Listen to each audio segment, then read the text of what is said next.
All right, great question here about writing expressions, and it's really a good question about vocabulary. So this is similar to the ones I was asked about, and the keywords here are the sum and the difference, the quotient, and the product. And so we just need to remember that the sum is the answer you get when you add. Difference is the number or the answer you get when you subtract, and then product, the answer you get when you multiply. Quotient, but you know it now, the answer you get when you divide. Okay, so based on that, you can probably know how to set these up.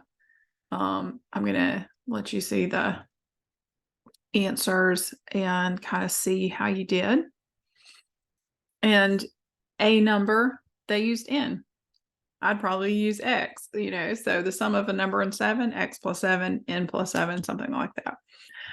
The difference, n minus 8.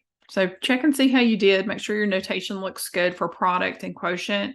And the only thing I'd really say about quotient is we almost always write it as a fraction.